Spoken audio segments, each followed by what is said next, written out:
Anything big happened since our last show on Tuesday?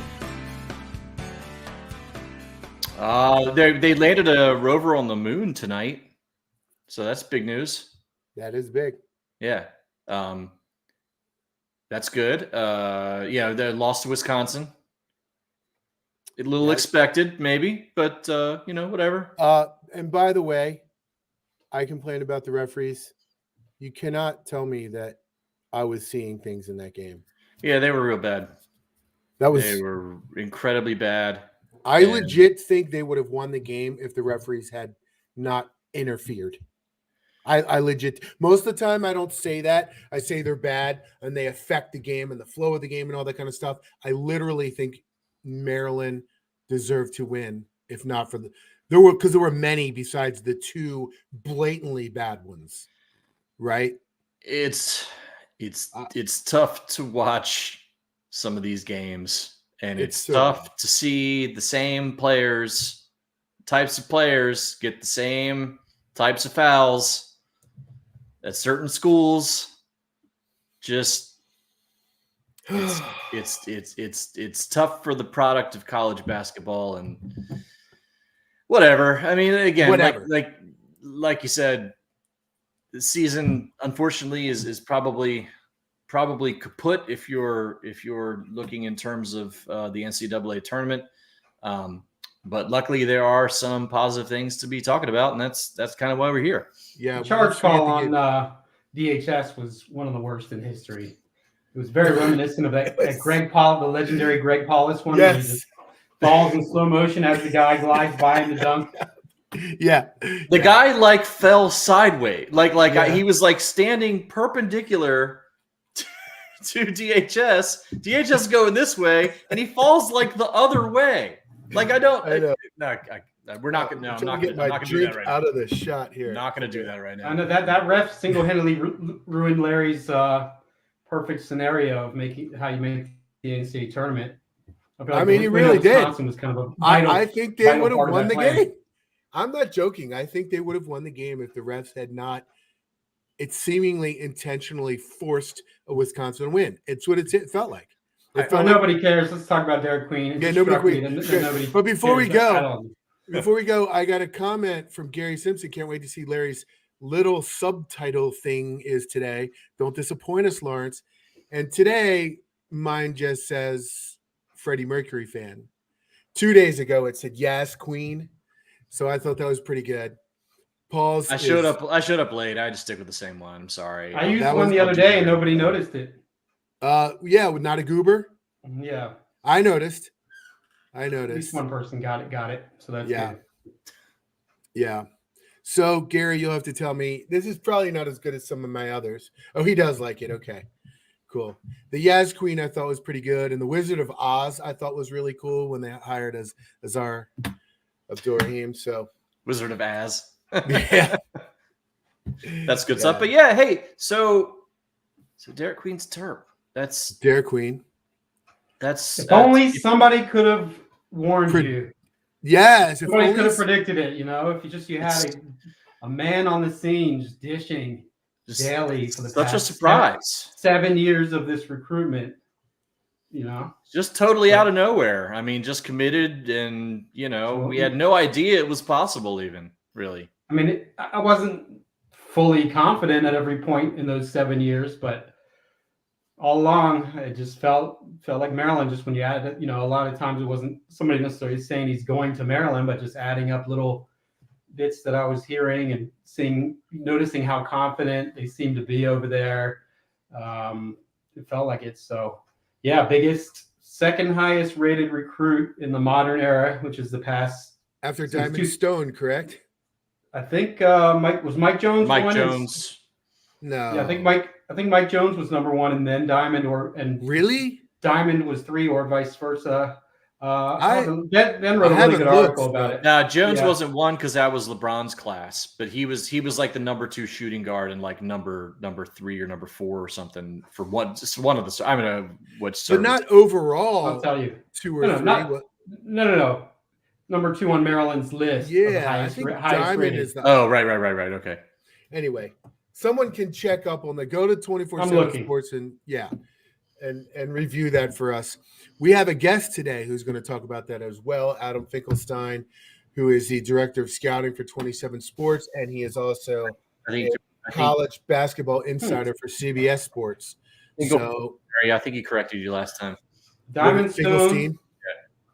Sorry. Finkelstein, yeah. Diamond Stone, then Derik Queen, then Jalen Smith, number 4. Any guesses on 4? I feel like I'm turning the tables on you right now, Larry. 4 is it DHS? Is close, right? DHS is close. Then, is it him? Is he? Yep. He's 4. He's number 4. Yeah. So next year, assuming DHS comes back, you will have 2 of the 4 highest rated Maryland recruits of the past 25 years. Can I just no say? Pressure. Can I just say? That's really kind of sad. Honestly, Trimble was in the 40s, right? Sorry. Yeah, he was 40s or 50s. Because Deshaun Harris-Smith is 4, Mike Jones, Aaron Wiggins, Melo Trimble. I was going to say Wiggins too. Then one of the guys who I don't want to be rude and call him a bust, but did not perform nearly anywhere in the same universe as Nicky Baltimore, Shaq Clear, yeah, Shaquille Clear, yeah, Julian Reese, and then Nick Faust. So there you go. I mean, that's like a lot of just dudes in 30s and 40s and 50s. Like, you're talking about in terms of like guys who are like top 15, top 20. You got 2 guys in 25 years. That's not that right there is the reason why everybody doubted me this whole time. Yes. Understandably, on I almost said Diamond Stone. Was there anyone in particular that doubted you quite a bit, Jeff? I mean, just the trying to be a better man. We getting into that? Well, let's say this, and I don't want Jeff to get used to us fluffing him, because that's no good for this show or our friendship or anything else. But like, it took some brass ones to leave that crystal ball there and to come on the show every week for literal months. And have us just berate you about this recruitment and being like, look, I know y'all are gonna shake your heads, and I know that nobody's gonna believe me, but they really feel like they're in a good place. Yeah, I gave a lot of disclaimers and caveats and whatever other words there. I mean, there were definitely times where I was not as confident as others. There was one small time earlier this fall where I thought Indiana might have taken over for a very brief moment, but otherwise it seemed like he was theirs to lose for a long time. I'm sure we'll find out more, as he talks more, which he doesn't talk much, but how the twists and turns went. But that is probably the longest high stakes recruitment I can recall Maryland winning in the past 20 years. Well, and I was going to say, I mean, it's nice to be on the plus side of one of these. I mean, we've had a couple recently that have been kind of insano and ended up going bad for us. And, when you do your job, I mean, it's tough when you're just like, look, I'm working with rumors, and this guy says this and that guy says this. I got a source who says this or that, and the kid's saying this. And, it's all, everybody's like, well, who's telling the truth and who's, spewing bullshit. And it's like, well, who knows what the fucking truth is, right? I mean, you're talking about a 17, 18-year-old kid and a bunch of people around them who've got their own agendas, and a coaching staff that obviously has its own agenda and bias, and you're working with that. Like, and NIL. Yeah, I mean, NIL's got to be right. Secret variable that, you're not always 100% privy to. There was a rumor posted about the amount of NIL on the board today as well. Adam's here, so let's let him in. He's a little early, but that's okay. He's connecting right now. Let's give him a second. Speaking of while he's connecting, we're talking about Mike Jones. I watched the entire 2004 ACC championship game, and he was in it, obviously playing a supporting role, but it just made me sad in a way, because the passion, even now I'm watching that game and I'm like this, and like it's kind of gone. It doesn't feel the same, and the fan base is not like that anymore. We haven't had those stakes in a while. That's it. The stakes aren't high. Haven't been Maybe high. Mr. Queen and company can bring that back anyway. Adam is here with us. Let's bring him in. And there he is. Adam Finkelstein. Finkelstein. Yeah, and I just want it Yes. noted that I put my red Under Armour shirt on. I got the Under Armour hat on, so I'm just trying to look the part here. Well done. Well done. Wrong side. There we go. Whereas Jeff was rocking Nike the other day after we were talking about this, so we got to get banished from that. That's not how it rolls. I don't have a contract, man. I'm not seeing any checks come from Under Armour, so you're gonna get some salty tweets from some sourcing though, maybe. At least glad it's not crimson red. That's right. It's close. It's close, to be honest. Could have been. Yeah. Well, as a journalist, I appreciate having something that kind of straddles that line. That's yes. Right. So big news, obviously, is happening over the past couple of days. Rumored a few days ago and officially yesterday. Derik Queen commits to Maryland. What's your take on it? First of all, and I'm not just saying this, but credit to you guys. You guys were on top of that. You were on top of the intel. So I think people following the site really had a leg up in terms of their information, both the night before and the morning of. It's obviously huge for Maryland. This is a long time coming. Truthfully, I think they kind of wanted this commitment last year. There was some speculation that because he was an older junior, that he could be one of those guys who reclassified a year ago. He did not. He opted to come back to Montverde, and they stayed on him. Whole new staff, didn't matter. I continued to pursue him, and it obviously paid off in the end. They got their man, and it's big for a variety of different reasons, which I'm sure you guys have dove into already, both in terms of continuing to bring those local players home, and also just filling a gap in the front court. I know that was kind of the plan last year, was to focus on the backcourt in that initial recruiting class, and then have this one be more front court oriented. I think they're going to need some backcourt reinforcements because those freshmen haven't been quite as good as we hoped, but obviously this is significant. Adam, how good of a prospect is Maryland getting? We know he's not like the unbelievable run and jump guy, but the skill level seems very unique. Yeah, it's his skill level is very, very high. First of all, I'd say this: he's got the best hands in high school basketball, in my opinion. It's funny, we debate that within our group. Like I tweeted that in October, and then both Trav and Bossy tweeted back at me like Cameron Boozer's got something to say about that. But that's one of those arguments you can never solve. But Derik Queen's hands are as good as anybody's in high school basketball. And that doesn't just mean he catches tough passes. It really helps him as a high volume rebounder, which was kind of the first thing that we noticed about him. I mean, I was thinking about this earlier today. The first time I saw Derik play in high school, it was in the high school version of the bubble, like back in January of 2021 at St. James. I was still at ESPN at the time. And, you had to get you had to get COVID tested. You sat in the hotel, and then once you cleared, you could go to St. James. You couldn't go anywhere else. That was the first time I saw Derik play. He was with St. Francis at the time. And I remember even back then, he was getting massive double-doubles with massive rebounding nights. So I think the hands were crucial to that. And as he's grown, he's really turned into this like point center, so to speak. That's a little gimmicky language, but his ability to handle and pass the ball at his size is really unique in the country. I know Kevin Boyle called him high school basketball's version of Jokic. And that's going to open up a whole lot of things from a playbook standpoint from Kevin Willard, because you can let him start the break. You can let him, come off the elbows and play dribble handoff action and dribble ats and stuff like that. And it just it really opens up some things offensively. To me, the swing skill, if you will, because as you said, he's not an elite athlete. The conditioning's gotten better, but I would expect it to continue to improve at Maryland. The swing skill to me is the shooting. When he was a freshman, I thought his natural touch was so good.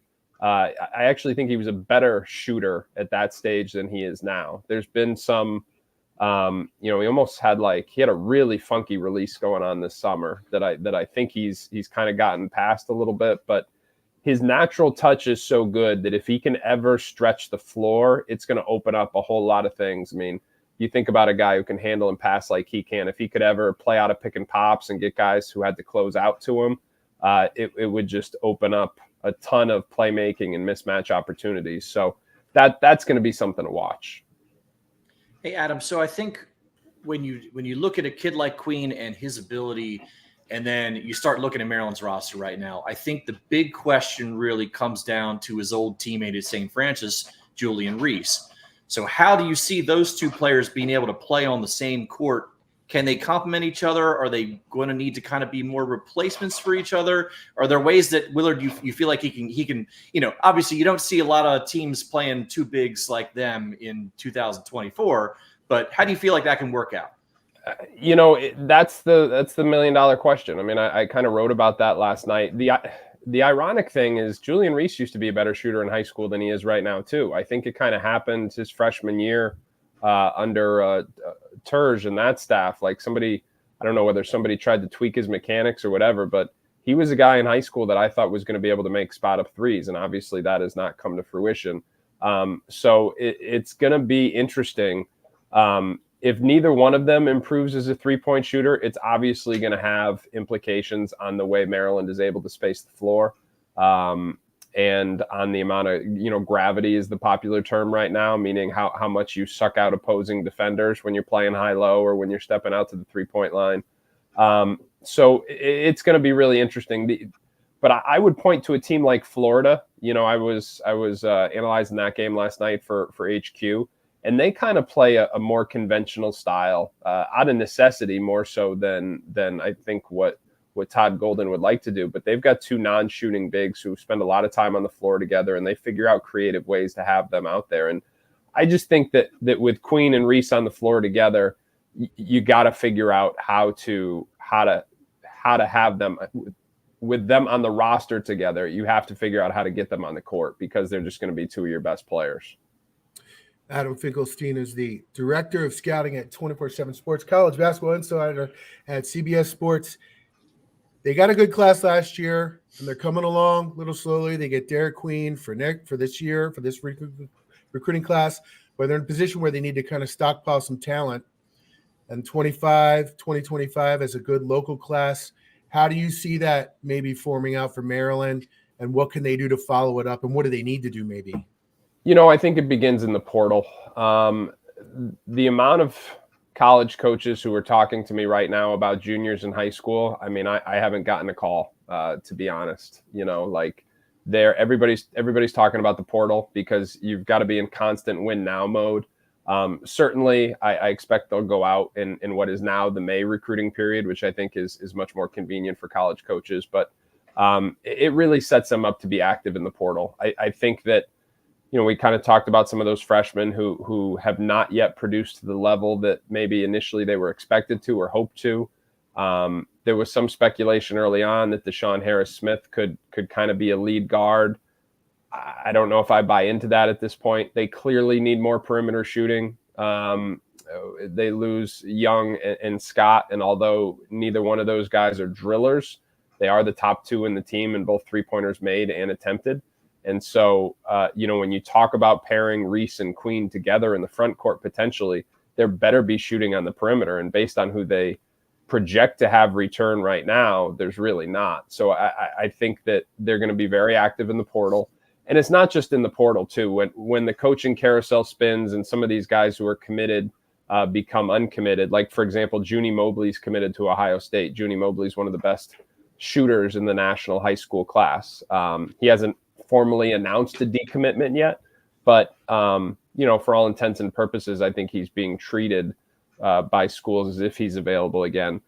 And those kind of examples, there's going to be plenty more of those before the year is over. So I don't think Maryland's done, whether it's guys who come on the board late out of the high school ranks or certainly in the portal. I do think they need help in the backcourt shooting, and also at least a someone who can share ball handling responsibilities, if not more of a true point. I mean, you guys watch Maryland more than I do. I don't see Lamoth being able to step in and play heavy minutes next year. I mean, is that an expectation based on what you guys are hearing? No.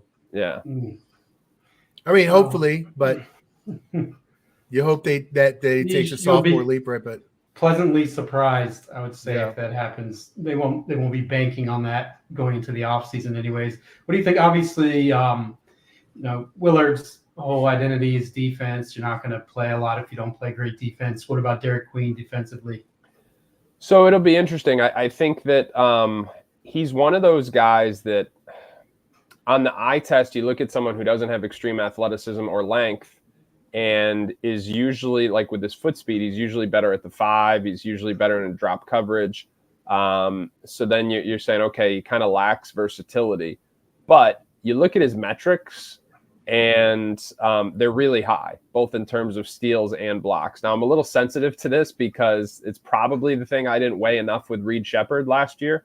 I was like, he doesn't have great foot speed, but his metrics and stocks is what, again, a trendy term, blocks plus steals. Derik's are really high. So I think that's an area where maybe he's going to be potentially better than expected, because while he's not the longest or most athletic, he's been exceptionally well coached. I mean, Montford does as good of a job on the defensive end of the floor as anybody in the country, and has for a long time.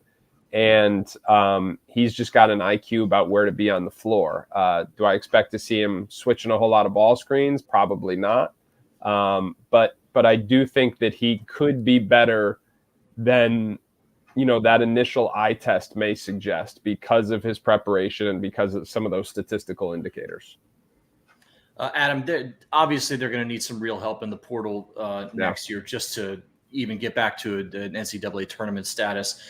Looking at the 25 class, though, it's almost certain they're going to take a point guard. And I think the big three they're looking at right now are Ty Jackson, Caden Lewis, and Chance Mallory.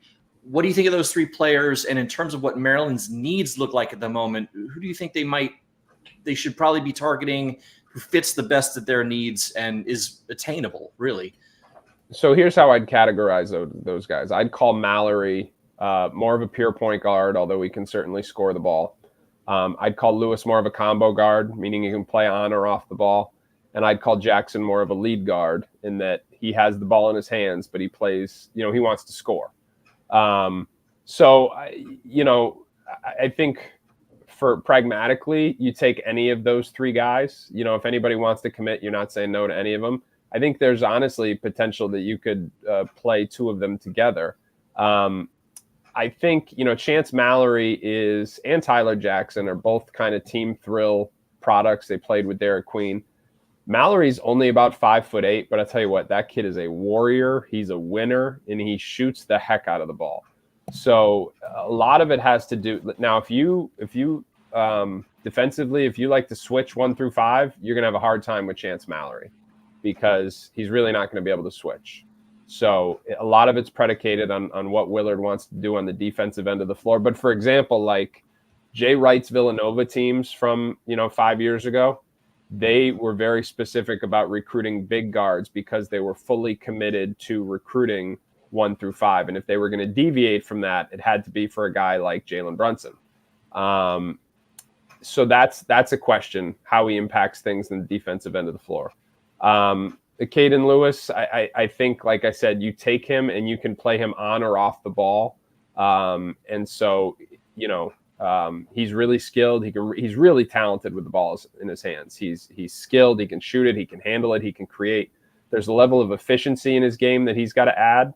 And then you got Jackson, who's just a bucket getter. I mean, you put the ball in that guy's hand, he can go out and create his own shot. He plays with a lot of style.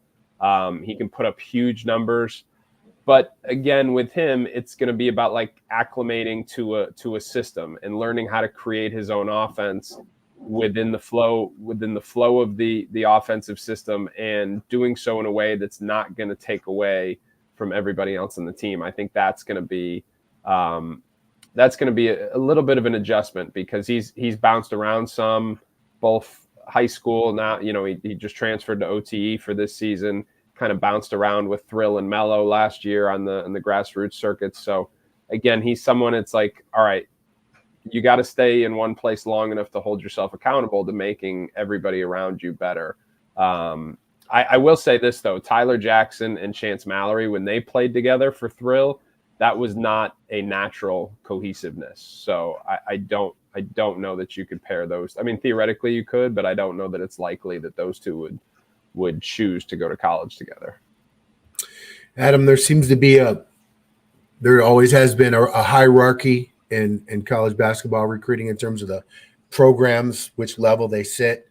and it seems like it might be changing a little bit with NIL, like who's Yeah. willing to go to the new levels. And where do you perceive Maryland to be in that hierarchy, and where might they be going with the new paradigm? It's all about the salary cap, and one of the and I say that like half tongue in cheek, but it's hard to know because we don't know the spending capabilities of each school.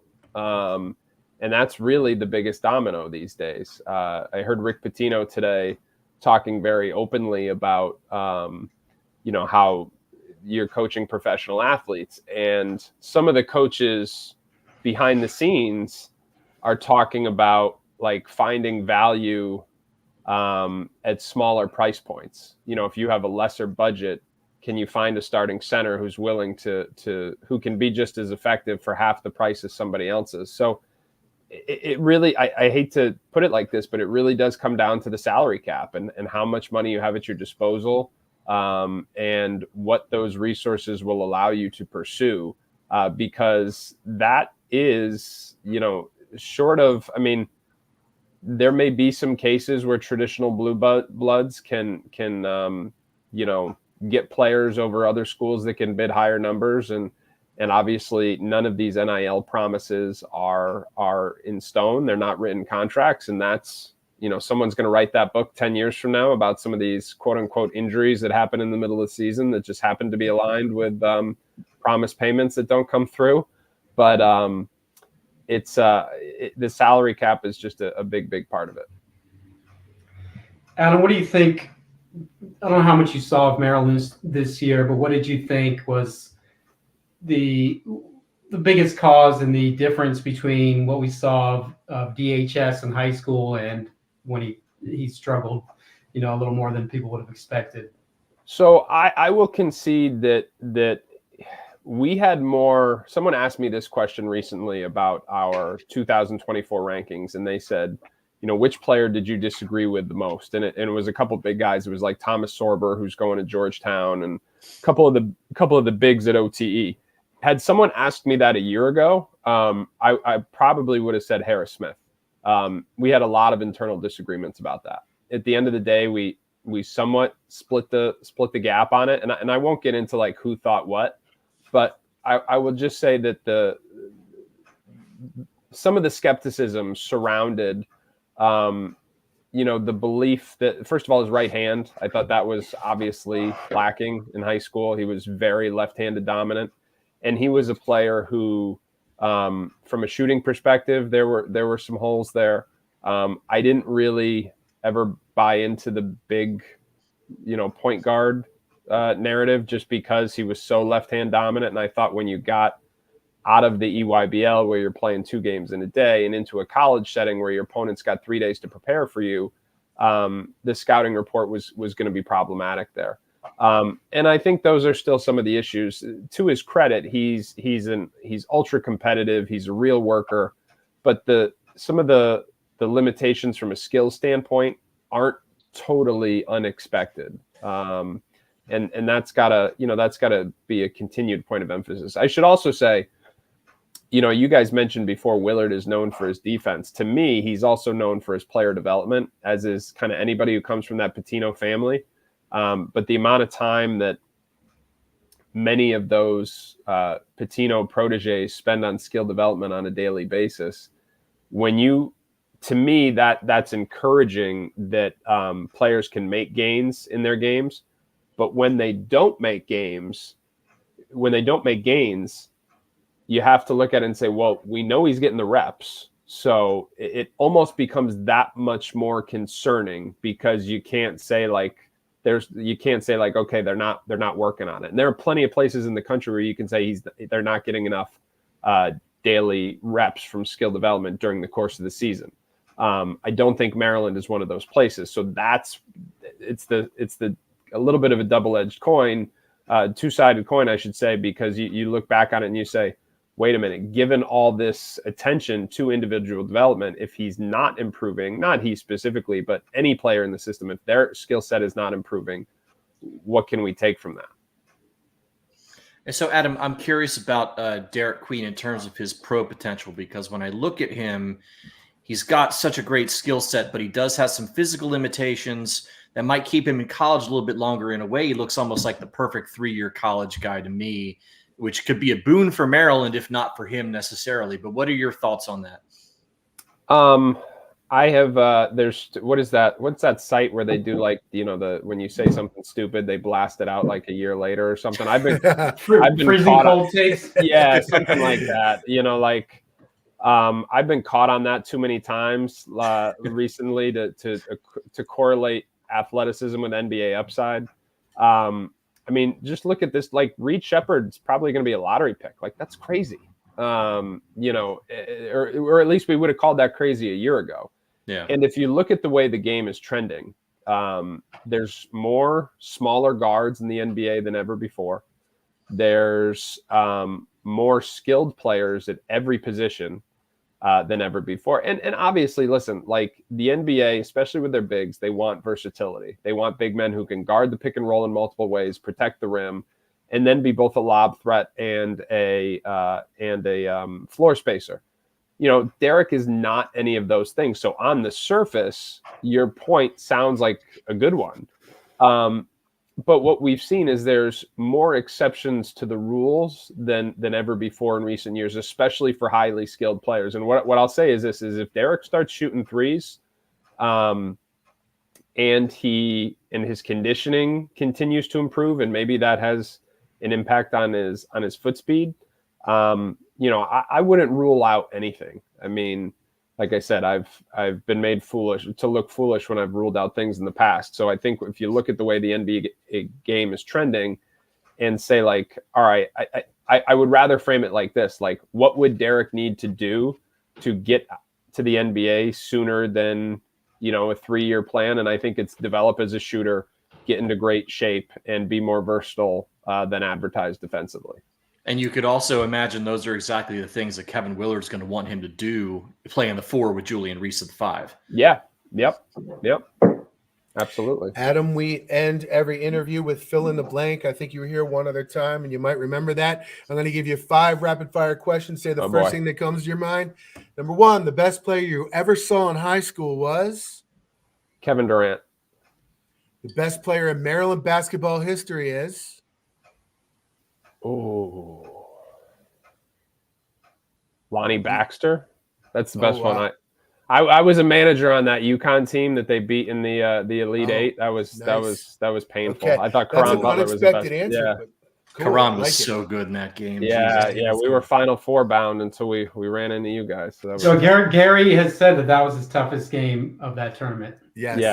We won't talk about Rudy Gay, but yeah. Steve Blake with the dagger 3, right? Steve. Yeah, that hurt. Yeah. That hurt. Yeah. A hobby or interest you have besides college basketball is?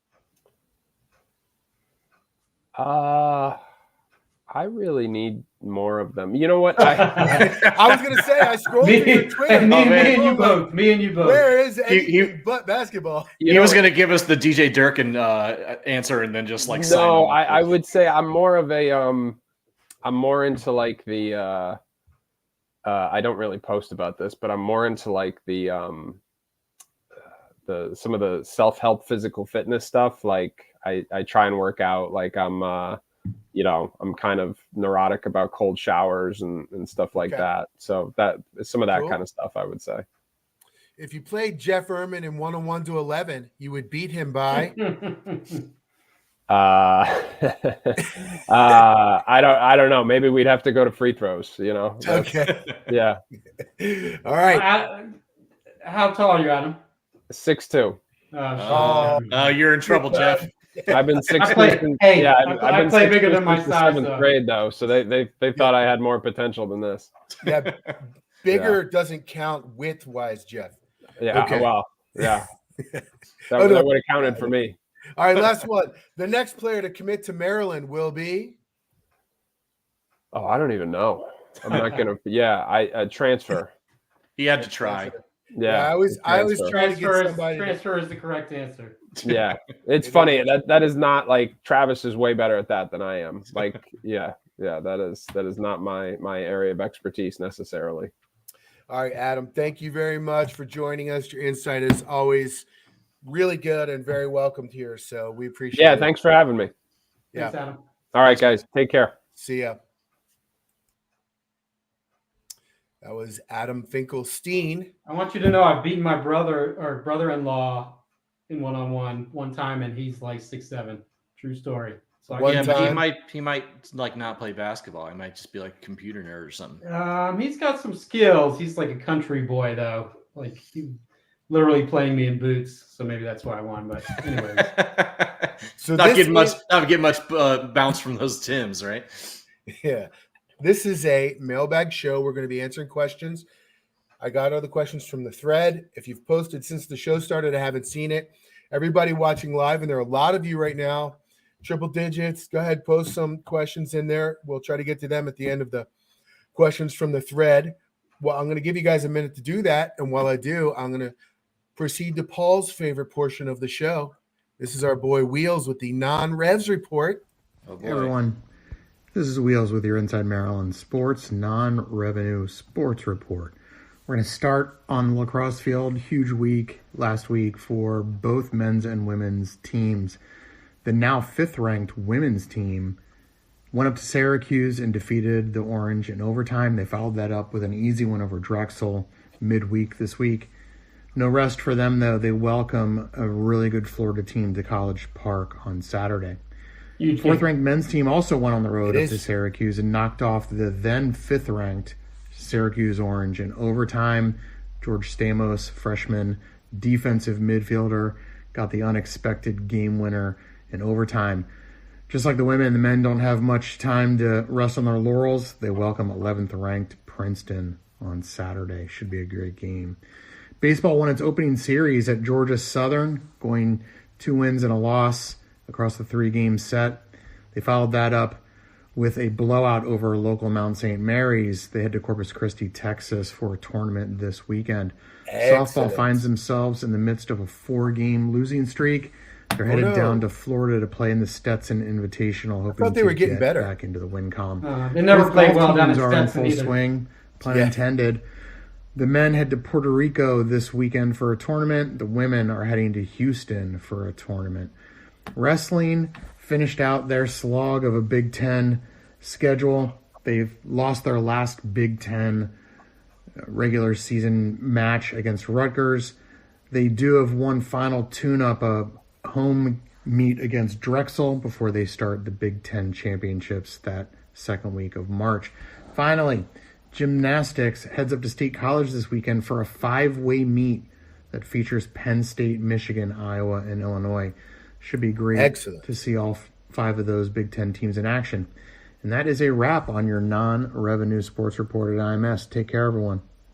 He sent that report from Europe, by the way. He's there for work. So kudos to Wheels for that. That's a lot. Yeah. A lot going on, man. The man. Yes, he is. Last weekend for lacrosse was huge. So following along pretty closely this year. Yeah, they're back, huh? They're well, we'll see. But yeah, better than last year, it seems so. Seems like every weekend they're beating a top 10 kind of team. Yeah, pretty much every team. They have a chance that every team they play will be ranked this year when they play them.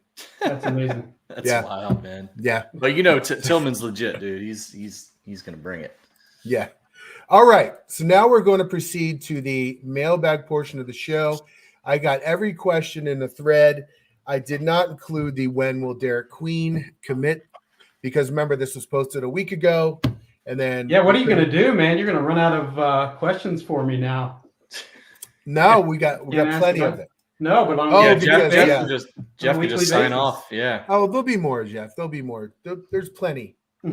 We'll move on to the next one. Well, we're about to get to the portal, Jeff, and that's going to be a whole nother level of crazy town, man. The portal's fun, man. It's like chaotic, and now with the NIL stuff, it makes it fun to cover. Plus, it gives you that extra 1 month, 2 months, whatever of action in the spring. You know, so it's not as long as of a drought till next football season. Well, and it does feel weirdly like not as stressful as freshman, high school recruiting. I don't know why. Maybe just because it's a shorter period and it's just like, boom, boom, boom. You get a guy, you miss a guy, whatever.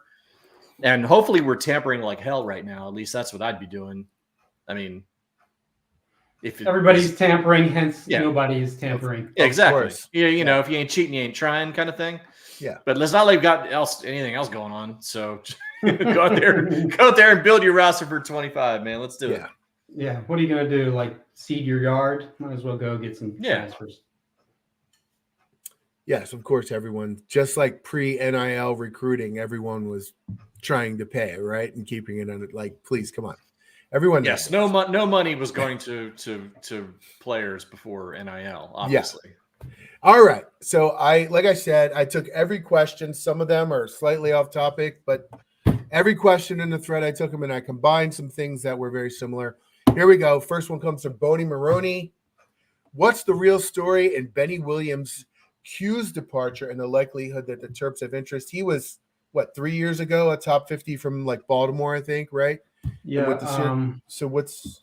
I think he was actually from Sidwell Friends, maybe somewhere in DC, but either way, or was it Bullis? I don't remember, but either way, Turgeon really wanted him badly. They thought he was going to be a big deal. Hasn't really done a lot at Syracuse. He's had some flashes here and there, still has some talent. But I think there were some attitude issues there. When you combine the attitude issues with the lack of progression, I could see them maybe sniffing around a little bit, but I don't know that he'll be on that top tier of guys. Okay, from Bodie, B-O-D-H-I, Bodie 51, $100K for a third string running back. Discuss.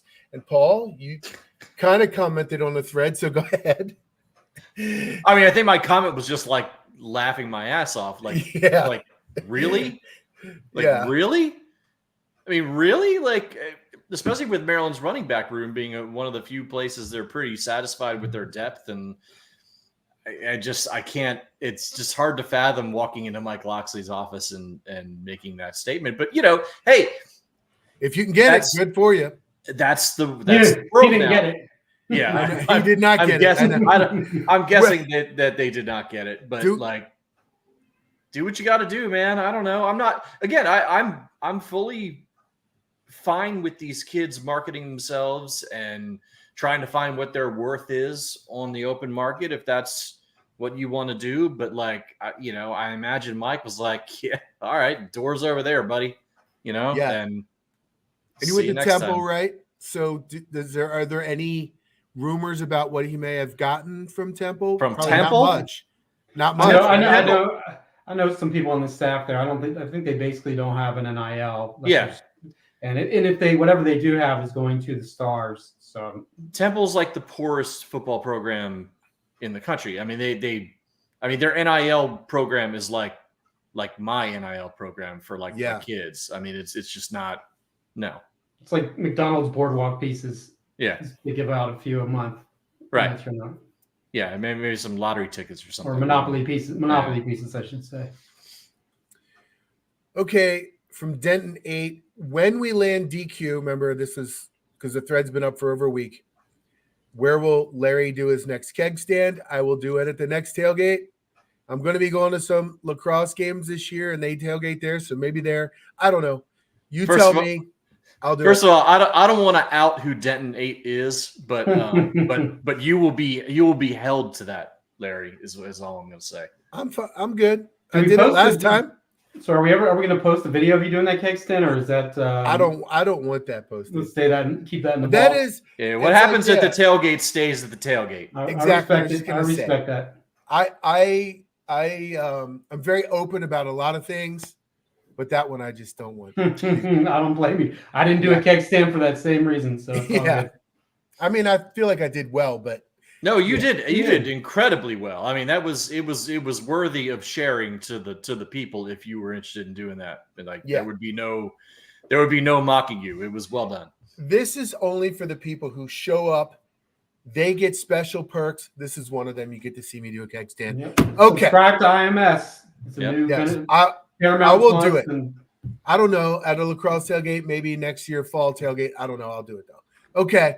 2 questions from different people. Moco Mojo and Turbo2, very similar. So I kind of combined them here. Any chance there is some turnover this offseason for the men's basketball assistants? And then Turbo2 said it's obvious that losing Skid and Bill Meyer was a huge detriment to the program. So what are the chances that there's turnover? So kind of combining those two things together there, Jeff? I mean, there's usually turnover, and there's especially I can't talk, man. Usually turnover after a really disappointing season, so it wouldn't be surprising at all. Obviously, we know Mike Jones has been rumored for the head coaching job at ODU, his alma mater, forever. So that's no secret. People have talked about that for the past 2 years, so that's a possibility. And then, you just never know. As of right now, there's nothing you can really say other than wild speculation, but it wouldn't surprise me. Okay. Hey, can we just give a nice little hat tip to Tony Skinn for at least getting Maryland really in the game on Queen? Because without that guy, I'm not sure we're having this conversation today. It's funny you say I texted him a congratulations for laying the foundation. For laying the foundation there. He said he was really happy to see that Maryland got him. But he did. He laid the foundation. And David Cox, you have to give him credit too, because Skinn's been gone for a long time. So he's been running the point basically as like a part-time job. The recruitment has been for him, and he sealed the deal. Biggest recruiting win of his career, and obviously like the biggest, second highest rated for Maryland forever, like we said. Bunch from Moco Mojo in a row here. This is him again. What is the general mood of the men's basketball team at this point?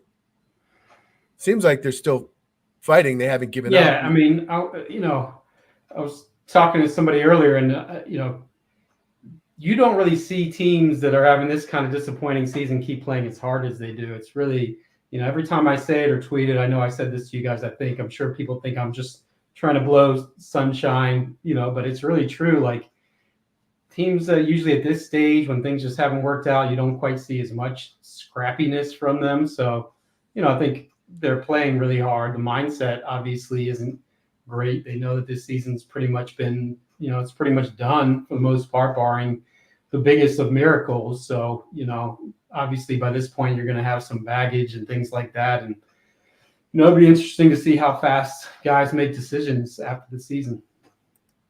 From Moco Mojo again. We kind of talked about this on Tuesday. Kevin's energy has seemed off all year. Any hints as to why? I think probably just because things haven't gone right. I'm not going to make any guesses in terms of like personal reasons or anything like that, but clearly, and maybe you never know what's going on in someone's private life too. You never know. So, and the other thing is we saw with Turgeon that he underestimated how bright the spotlight is. Not necessarily the media. The media is pretty easy. The media is non-existent. No, but the fans. The media thing isn't bad at all at Maryland. It's actually, for such a big market, you've got it very easy. But the fans, they can be pretty harsh pretty quick. And I don't know if he fully foresaw that. I don't know how much of it that is. But yeah, he does. He doesn't look like, not that he should be smiling with his team struggling, but he has not looked particularly happy. Yeah, to me it seems odd.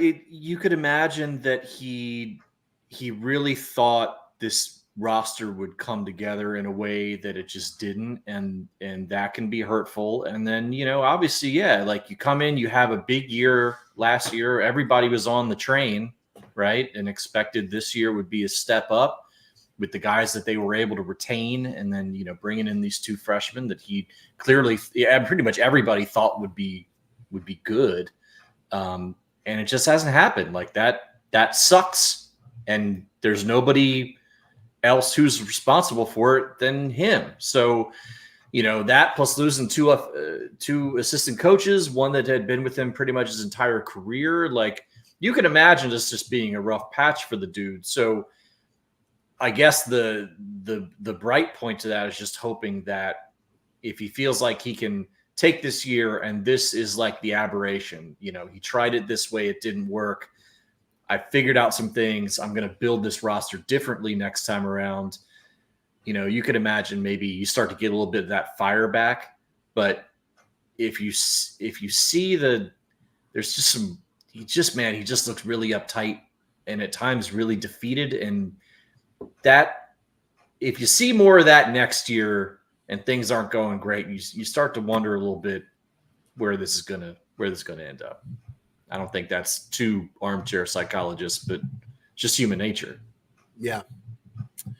From Moco Mojo again, what do the important donors think at this point about the men's basketball team? And I think they're disappointed in how this season has gone. A lot of them trying to help with the NIL situation. They haven't given up on Willard by any stretch like most did at the end of Turgeon's tenure. So, I think they're pretty much just like the rest of us in their observations. Let me tell you this. I am not a rich guy, but I know lots of rich guys, and I know a lot of these big donors, and they are a lagging indicator. They will not give up on a guy easily when they bought in on him. And they bought in on Willard coming here. A lot of them have put a lot of backing into not only the new basketball facility, but the NIL efforts. And they're just not the type of people who are going to jump off board quickly. So whatever you're seeing in the fan base, quote unquote, you're going to see that from donors a long time after, if things start to head downhill. That's what I'd say about that. Okay. Again, Moco Mojo, over under postseason wins this year. You just gotta have Moco on the show, man. Jesus, this guy's he doing some work. Six in the same. Over under postseason wins this year, counting the Big Ten tourney and the NIT 1.5. If they go to the NIT, I think there's a chance they might turn it down, right? But if they win, I'd say there's a team that could win it. They have the talent to win the NIT, I think, if they keep playing as hard as they are. I'll take depressing quotes for 500. But it's true. I know. I'm just saying, if you heard it 3 months ago, I told you that you were going to be saying, the talent to win the NIT, man. That's well, I mean, they have the talent to be an NCAA team. I mean, it's better than no games. Yeah. Both for the fans and for the team, because why not let DHS and those guys get some extra reps and some unfamiliar environments and teams and stuff like that. So anyways, over and over. I mean, if they go to the NIT, I think you say over, because you should win a game or two there at least. And then first round, it's Big Ten. I don't know. We don't know who they're playing, obviously, but I'll go over. What the hell? We need some optimism. Paul? Also, I don't know. I don't think they're going anywhere. But I would also say, to be somewhat, I mean, not optimistic, but like just realistic, this team is not that far from being okay. They've lost so many close games. They've been in games against just about everybody in conference. They've got one or two really bad blowouts, but just everything else has been these 5-point stinkers where, like the Wisconsin game, even the other night, they were only behind 4, 5, 6 points. It just felt like it might as well have been 30, just because they could not quite get over that hill or get that stop when they needed, or hit that 3-pointer when they needed it before there were like 15 seconds left. And it's just so many things went wrong to make this team look like an absolute stinker. But like, you could really just shake the snow globe a little bit and you might end up having a real bubble team or a really, low seeded NCAA team. So I don't think the season has been like the worst ever, by whatever metrics you want to throw out there. But I would not count on them, coming through in a postseason, in an NIT or CBI or whatever. Last one from Moco Mojo. How is the Gossett Basketball Center construction going? Initially, it was reported to open in fall 2025. Is this still going to happen? I've heard it's a slow go. I've been meaning to check in and get more detailed info on that. So I wouldn't count on it opening then, but as of right now, I don't have any specifics. It's Maryland. Everything will open a year after it's supposed to. Just build that into your timeline. And cost 60% more. Yep, pretty much. I think that's pretty much everywhere, though, not just Maryland. But anyway. Especially here. Irish be mad. So of the zillion 2025 point guards, we are recruiting. Who are we serious on, and who had us in the same light? So we already talked to Adam Finkelstein about those 3 of those guys. Why don't you just do this one quickly, Jeff? Maybe rank them. I mean, I think with Derik Queen coming now, it makes things very interesting with Tyler Jackson, his friend and former teammate at St. Francis. They attended a game together this season. Jackson was previously seemed like he was going to be set on going to a blue blood. Now he seems more interested in Maryland. But Chance Mallory also played with them at Team Thrill. It's impossible to rank them right now. It's going to be a little bit before you can give any sort of detailed ranking. But it's those two, the Caden Lewis and Nick Lewis at Gonzaga, still the same list. Two people asked a very similar question. Nickens with the 3 and Bodie Maroney again. Which 4 players do you think would transfer this offseason? I mean, you don't have to do 4, but I don't really want to guess on names yet, but I don't think it's hard to make guesses. The most likely guys who either have played this year and haven't quite been able to contribute at this level, or who just aren't playing at all. So it's going to be from that group. You always have multiple guys, so I think there'll be several who leave, and you need several because I think they have 0 scholarships now open for next year with Queen. If my offhand math is right. Yep, so. 2 and 2, right? Unless Jahari doesn't come back, or Geronimo, I think, also has an extra. I don't know if it's a COVID year or just a 5th year, but I mean, obviously, like for me, it's pretty clear without naming names. You can't have 3 project centers on your bench, so you're likely to lose 1, maybe 2 of those guys.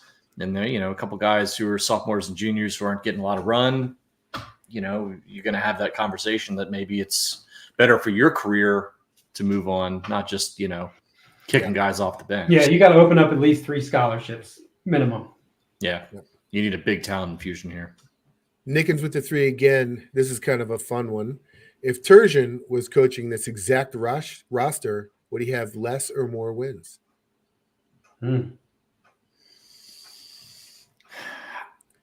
It's hard to say, right? It's hard to say because whether, again, I'm not some basketball tactical guru, but like these teams play very similar. Slow half-court offense, a lot of kind of NBA style, lead guard initiates, and you kind of run everything off that, and then some kind of tough defense. Maybe the team would be a little better offensively and a little less good defensively would be my kind of off the cuff, because he had that year, the second to last year, where he had kind of flipped. He turned them into a defensive juggernaut. Remember that? And they made the tournament when they had the great run in February. So I don't know. Well, his teams are always pretty good defensively, but never quite elite defensively. And this team is kind of borderline elite defensively. They just can't score consistently. And I don't know. Turge was never no offensive guru, but he usually would put up at least decent offenses. Yeah, but we'd be seeing pretty similar. Either way, we'd be seeing the weave. Yeah. From Anthony Sue Kim, who are the best 3 players on the 24-25 basketball team? Derik Queen, Julian Reese, and somebody playing somewhere else currently. DHS could be DHS, man. If you had to name somebody on the roster, it would have to be DHS. Yeah, he might make the sophomore leap, right? I think he'll be a lot better next year. I think he's still, people just like they were too high on him coming out of high school, they're too down on him now. I agree. I think he's you can start to see the game slowing down for him a little bit. He's not as afraid as he was before to kind of go at the hoop and make something happen. Like you could still imagine kind of like at worst like a Daryl Morcell kind of career, and that's not bad. You need guys like that, so that's valuable. Yeah. Tillman Terp, with the new Big Ten tournament format coming next year, does missing the conference tournament next year put Willard firing in play? I think I've heard every Willard job iteration of that does not include next year's Big Ten tournament and the new format. But no, I mean, I don't think so. He's got 7 years, right? That'll be year 3 out of 7, mostly guaranteed. I mean, this year has been really rough. If next year is a disaster, you never know. Yeah. I mean, he's in a bad spot, but to not make the tournament, they have to be in the bottom 3 because the top 15 make it. Yeah, if they're in the bottom 3, think about what that record's going to look like. Maryland's really bad. I mean, it would be very ugly. Maryland's just a big buyout is the only thing. Maryland just never fires the pistol in that scenario. I mean, like I think there would be a really hot seat, especially because you'd obviously be losing Reese. You might be losing Queen. Like if you're talking about, he built a roster this year, it didn't work. If he builds another roster next year that really doesn't work to the point that they don't make the Big Ten tournament, I think there's going to be a lot of consternation. But I just don't see Maryland pulling the trigger. They just don't. Yeah, they don't do that. If they do that next year, I'm going to become an insurance salesman. It's done. Done with this. Tessocap also asked how the players are feeling about Willard. We already did that, so let's skip that one. Boney Maroney asked, given our dire need for 3-point shooters, any chance Willard takes a look at Caitlin Clark? Haha, very funny. She's only got 1 year left, so no. Oh, if she had 2 years, maybe. You are not getting a comment from anyone on the show about women's college basketball players playing in men's college basketball. I just did it. All right. All right. Okay, so 3 more people with questions about which point guard Maryland's going to get next year. Suskirch, Q-Terp 8, and N. Cloeter. We've already covered it. Scroll back. Okay, let me take that. Let me bother Jeff with this question. Out of the big 3, as it were, Nick Lewis doesn't seem like it's going to work out on either side. But out of the other 3, who do you think would be the most? Who would you focus on if you were rebuilding this roster? I really love Chance Mallory's game. Love the little guys. He's got a lot of Anthony Cowan in him. 5'9", though, in the Big Ten is going to be tough, especially defensively. Like Adam said earlier, it's hard to switch him on a 6'5" shooting guard. And Willard likes to switch a lot, too. Yeah, exactly, which is kind of funny because he likes big physical guys, and he's very enamored with Mallory. Maybe that tells you just how good he is. So I would probably say Tyler Jackson, maybe just because he's got more size, more of a scorer going to the basket, and Caden Lewis is also a really good player, but I'd probably go Tyler Jackson as the maybe the highest impact guy potentially. So there's a slight correction in the chat room. It's all about next year recruits, but N. Cloeter asked, do Bryson Tucker or Connie Ruths give us another look after the DQ commitment? And I have an addendum to this. Why am I a corollary? How do you got lots of words. I was confused. I was mixing that and amendment. Addendum to this question, and we kind of talked about this in the chat. And then Paul, you made a comment in the thread that he's already signed, and I was making the joke that Liam, what's his name, McNeely at Indiana. Why doesn't Queen recruit him now? And Jeff said he already signed. But in the era of unlimited transfers, why does a no letter of intent matter? Just transfer. Who cares?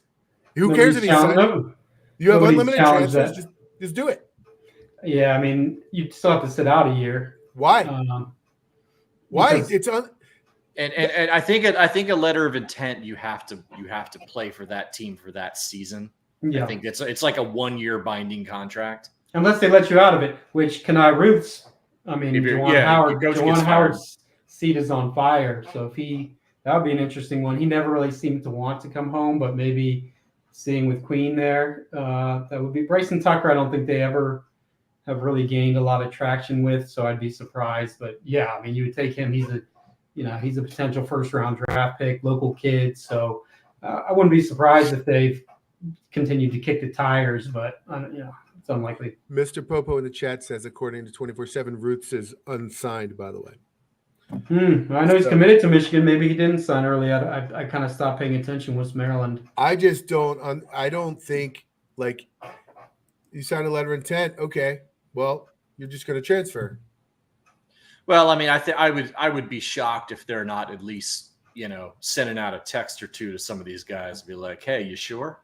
Underwood just got fired from Ohio State. Like Finkelstein was talking about that one kid there who's an excellent shooter. I doubt you're just going to, roll up on a kid like that at that level, and just pluck him at the end. But you got to at least poke around a little bit, right? I mean, the focus is going to be 99% on the portal, though, no matter what, for two reasons. One, you got to win next year, so you need known commodities. You know exactly what they can do. He learned that hard lesson this year. And two, in order to win next year with all that heat on you, you also need not just good players, but mature players. So if you bring in a guy like Roots, kind of a thin forward, those guys are more, they can do some things right away, but they're more upside guys. And, upside cannot be the focus as badly as he needs to win next year. And sorry, I said Underwood instead of Holtman. I got my underachieving Midwestern Big Ten coaches wrong. My bad. Maryland owns. Is Underwood really underachieving though? I mean, he got there. That program was in bad shape. Well, it's just funny that around. Watching how consistently he gets killed by terrible Maryland teams. So that's true. He's good and bad at the same time. I don't know. Yeah. But he did turn that program around. He's just got some Turge energy to him, which I think the Illinois faithful are maybe having a little bad time with these days. They're still longing for the Bill Self days, right? Okay. Dollar bill, man. Who knows what they had, right? Maryland band fan asks, what's going on with FA? And that's Oliogu, the 2025 recruit who may reclass to 24, Jeff. Yeah, so I reported a while ago, months ago, that he was more likely to come to Maryland if Derik Queen goes because he wants to be playing around elite talent. So I think that helps them. I'm not 100% sure that they're pushing as hard for Oliogu as they were a few months ago. And he's continuing to add new schools to his list. So I don't have him quite as high of a likelihood as before, but still not off the list by any stretch. Can they afford to take a kid who can't shoot at this point? I mean, we don't need to beat around the bush. I mean, that's one of the holes in his game that's been pretty clear at Overtime Elite, right? Yeah, absolutely. It might not be the best fit because of that. They got to get shooters, like multiple shooters, no scholarships available at the moment, as we said. So it might not be a great fit. Jerry 2778. Was he born on February 7, 78? I don't know. Jerry 2778 says, when will Jeff post the article that he teased yesterday? He's been sitting here refreshing since 7 a.m. Have you posted it? I think he posted that in the morning. Yeah, I posted it a long time ago, many hours ago. Okay, there you go, Jerry. DC Terp says, is there any particular reason that Rodney Rice hasn't committed yet? Is he waiting for something or just doing due diligence? Is he? It's not definitely he's coming yet, right? Portal's not open yet, is it? Yeah, the portal's not open, and you have seen some guys like Mikey Williams verbally announce where they're going, which is funny because the portal's not open. So how could they have been recruiting you? Right. So there's no tampering at all going on there. He just chose a place. But no, I would say he would have committed by now. I think the delay is the delay is more on Maryland's side of things. I think if he's not committed early when the portal opens, which I believe is like March 18th, then that'll be interesting. And Jeff also mentioned Maryland does not currently have a scholarship open, so that's a little bit of a technicality, at least till the season's over. Yeah, that's a good point. JD Terp 08 says, probably graduated in 08, was not born in 08. Okay. JD Terp 08 says, when is DQ coming on the pod? Trust me, I've been asking that for a year, my friend. Yeah, he's tough, man. He's not a talker. Like everybody who knows him well says he's this goofy, colorful guy. But when it comes to interviews, he does them here and there, but they're rare and very short. Obviously, we will be doing our best to get him, though, and I'm sure we'll get him on before long. Finally, a football question from Hager. Do you have an update on Malik Washington or any football recruiting news? Washington would be great for football recruiting. No real news in general. This is the quiet period, or dead period, I should say. No visits taking place. So this is not really, in May and June is when it really heats up, as we know. In terms of Malik Washington, I don't think there's any real news. Same thing as last time I said. Obviously, he's the quarterback from Archbishop Spalding, and Maryland desperately wants. So the same thing, though. I think they're, somewhat like the basketball was with Queen. I think they're quietly pretty confident on Malik Washington, but no new developments. Spring football in a couple weeks. Yeah, looking forward to that. Yeah. Okay, now we are done with chat with message board questions. We're going to the chat. We're going really long here, so let's try to get to the point with the answers and get through these. From John Humphreys, will Chance Stevens work himself into the lineup next year? There's no way to say. He's got a beautiful stroke, but we keep seeing these videos, and that's an open gym. I can make some in the open gym. So, he's a wild card. It's just we have to wait and see what he can do defense in every other aspect of the game. JJ Woodson asks, what's the temperature on Juju transferring? I wrote what I'm hearing about that on the site. So it was on tonight, or if you're listening to the podcast, Thursday. So there's a scoop for you. Dave 051448 says, as much as the defense is great and the offense is weak, do you think those metrics are exaggerated just because of the way Willard employs his press to slow down the game and both teams get less shots? Yeah, probably a little bit. I mean, realistically, but that stuff kind of evens itself out, though, with other teams do that too. I mean, it's, talking about 300 and some teams, like you're going to have all different types of tempo and thing that's going to affect those type of metrics. Yeah, it helps, but this was in response. We were talking about the letter of intent stuff. When was the last time a school refused to release you from your NLI? Yeah, that's a good point. Call their bluff, make it public. What are they going to do? Yeah. Okay. This is kind of interesting. Antoine Cuff, who's going to be the highest rated player in the NCAA football game for Maryland. It's coming out in Gotta be Roman Hemby, right? June. Trust me, I know. Me and my son have been waiting for this for. Yeah. I told him I'm gonna be very pale next summer on this show because we're just gonna be in a dark room playing NCAA all the time. But I gotta say, Hemby, right, Paul? I'm trying to think. Probably, maybe Trader gets a shout. Caden Prather. Or I was to say Dante Trader, but Prather as well, potentially. Yeah.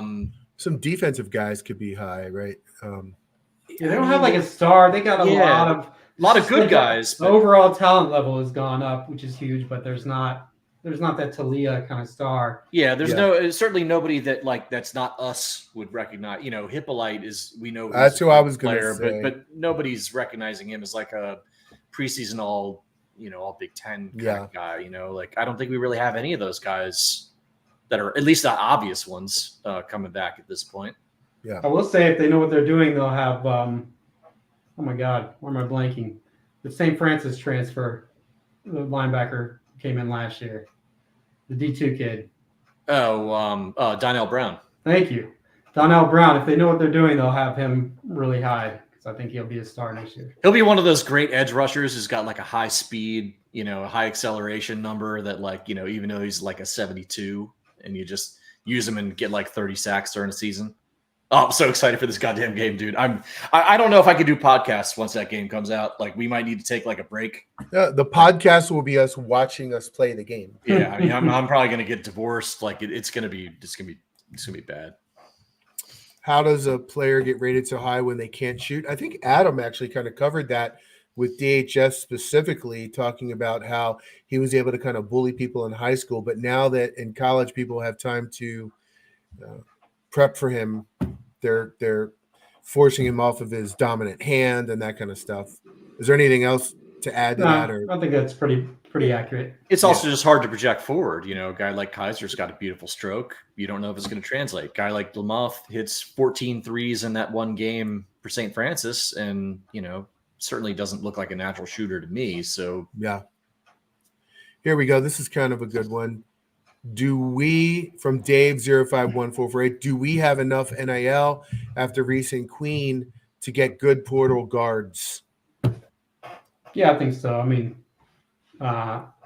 Julian Reese is going to have to get himself a nice hefty raise this offseason. You're going to have to shell out. He's got a lot of value. So, I don't know if they'll be going after the elite, but at least more, high level proven commodities than last year. So I think Willard has been raising money.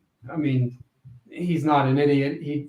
He's desperate. You have to win next year. So you got to do whatever it takes. Plus, guards aren't as expensive typically as the elite bigs. And then, you're also got Jameer and Dante moving on. So that gives you some money back to play with. They won't be up there with like Georgetown has a huge – they're just throwing money around. Villanova, Kansas, they're never going to be in that. Or I shouldn't say never, but they're not near that now. But I think the operation is improving. How's that working out for Georgetown? Yeah. I think they have 3 Big East wins in like the last 5 years or something like that. It's crazy. It's crazy. I mean, you think it's bad here this season? Take a look down at Georgetown, man. It's just, it could get so much worse. The difference is you can be really bad when you're somewhat irrelevant. When you're Maryland, you're in the Big Ten. There's more of a spotlight, and there's just a few more fans than Georgetown has. You can't be that bad. That's true. Just a few. Multiple people have asked this, Jeff, what does vitamin water mean? And that's in reference to Derik Queen committing and Mike Loxley posting, was it hashtag vitamin water for Derik Queen? I think I have a guess what it means, but do you want to? What do you think it means? He's like, replenishing the fluids of Maryland basketball, right? Like he's the necessary like revitalization of the program. That's what I thought. I don't think it's that. I think it's an inside thing with him and these recruits. Okay. I'm not sure exactly. I mean, I'd want to get a little more information before I try to say exactly what it means. It's a branding thing, though. Locks is a marketer. He's trying to do something unique along with this whole make my top 10 lists or top 10 list thing that he's doing where, he's not really allowed to name names because it'd be an NCAA recruiting violation, but like he did during COVID with the late night with Locks, like he knows how to get a little bit of buzz going. So that's what that's about. In terms of what it means, we'll see if they come out with that. Okay. Well, this almost reminds me of when we used to do the Larry has to decipher rap lyrics segment. So it was kind of like that, maybe. Oh, man. We need to bring that back. I forgot about it. We do need to bring that back. That was a lot of fun. Okay. Last one has already been covered pretty much. Can Reese and Queen both start? Wouldn't they be occupying the same space? They're both going to start. If they're both here, they're both going to start. It's going to be interesting. They, they obviously think they can make it work just like they did with Hunter Dickinson last year with the Twin Towers approach. Maybe they can be like the Timberwolves, the one NBA team I see still doing it with Karl Anthony Towns and Rudy Gobert, the only team just able to thrive somehow with that 1980s philosophy. But yeah, I mean, it's a challenge on both ends, right? Offensive end, if neither one of them are outside shooters, and then defensively, who's going to be guarding a smaller guy and stuff like that. So, well, if everybody's playing one style and you're the one team doing it different, maybe it gets you wins. It's gotten them wins, but it hasn't gotten a lot of other because if you're too slow in basketball, you're too slow, right? But that's going to be that's $1 million question. I'd still rather have that problem than not have that problem. Yes. So, beggars can't be choosers here. You know what I mean? That is it. We've gotten through them all. So well done. Thank you, everybody, for participating. Thank you, everybody, for joining us today. We've had a nice crowd the entire show. Everyone even stayed through the non-res report, which is we'll be very proud. Before you leave, click subscribe on YouTube. I was just going to say that. Yes, listen it's to so Jeff. Easy. It's just listen to your leader. It's just a button, man. Excuse me. Larry's so fired up about it, he can't. I was choked up. So emotional. Yes, subscribe, hit like, all that kind of stuff, please. Very much appreciated. And that's the end of our mailbag episode. We'll probably be back. Do they play on Wednesday next week? I don't know. Yeah, the basketball schedule's just completely blown our pod schedule off, and I'm sorry for that because we got in such a groove doing those Wednesdays every week, and everybody just knew when we were going to be around, and now it's all screwed up. So we'll try and fix that, but we're a bit at the mercy of the Big Ten when it comes to that type of thing. Yeah. Yeah, not to complain about the schedule like Kevin Willard does, but Yeah. Well, we're up late doing this podcast, man. It's tough. Can't put the kids to bed. Yeah. He is consistent. Bedtime for us old guys. That's right. Oh, I played in a poker tournament this weekend, and I qualified for the senior event. I was like, what? They're having the Potomac Poker Open at the Harbor Town. Yeah. And I was like, all right, I had a long weekend because Monday was off. I'm like, I'm going to go play some poker. And I'm like, are you kidding me? But I played it and made it for a long time and didn't cash. So there you go. Well, lost $400. Such is life, boys. Yeah. All right, guys. I'm going to say maybe Wednesday. I don't remember the schedule off the top of my head. We will have a show. We'll likely be back next week at some point. I don't think the players even and coaches know the schedule at this point of this season. Yeah. So it's like, we'll just play it by ear. All right. We'll see whether it's next week, whether it's Tuesday, Wednesday, or Thursday, or the week after, or what have you. We will make it widely known, and we will see you next time. This is IMS Radio.